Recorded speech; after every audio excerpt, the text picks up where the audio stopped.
Hello and welcome to my video walkthrough for Physics 2212 Lab 5 Magnetic Braking with Faraday's Law. The goal of this lab was to record and analyze the interaction between a falling magnet and a tube of aluminum foil.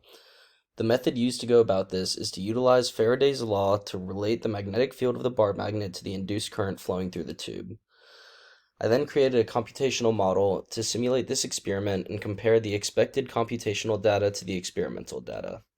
For the experiment itself, first we found and labeled the north pole of the magnet using a magnetometer app, ran 5 trials and recorded the magnet falling through the aluminum foil tube, and analyzed the videos to find time data for the magnet falling through the tube. Some baseline experimental data measurements used for this experiment is the mass of the magnet, the length, width, inner radius, and radius of the aluminum foil tube, as well as the magnetic moment, which was calculated from Lab 3, and the average time in the tube through my 5 trials. Some physics laws and formulas that were applied throughout this lab. We have Faraday's law and the EMF formula, which is the integral of the electric field times dl, which is essentially the change in flux as a factor of time. And then the magnetic flux formula, which is B times dA. Next, we have my glow script computational model, which essentially takes the measurements from the second slide and simulates this experiment of the magnet falling through the aluminum foil tube. This is what the output of my model looked like. This is at the end of the simulation, so it could show the entirety of the graph. I'm sorry I wasn't able to get the whole simulation added to the presentation, but this shows the final result of the magnet falling as a result of velocity versus time graph.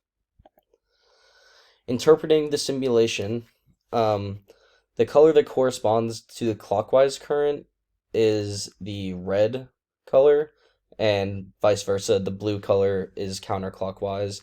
And this is known due to the change in the magnetic flux that's increasing downwards as the magnet falls. So the induced current must act in the counterclockwise direction to oppose this change in flux.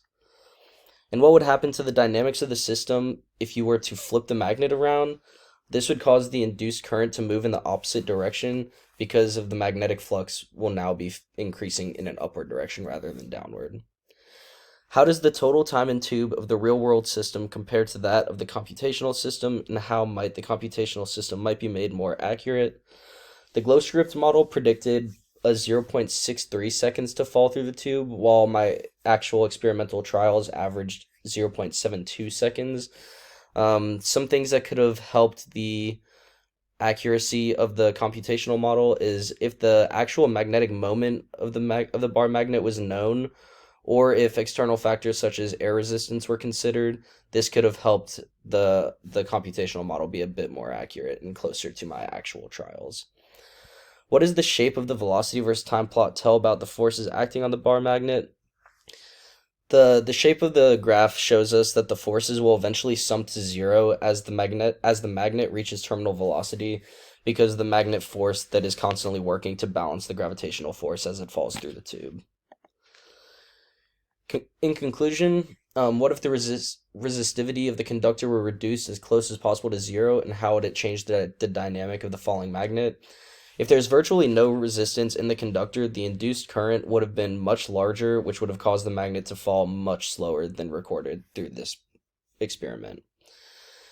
And what if holes or slots were cut into the tube? How would this affect the currents in our current model? The slots and holes in the tube would have caused a much smaller induced current due to there being less rings being present within the tube, and thus allowing the magnet to fall faster than calculated in our current model of the experiment. This is my video walkthrough, and thank you for watching.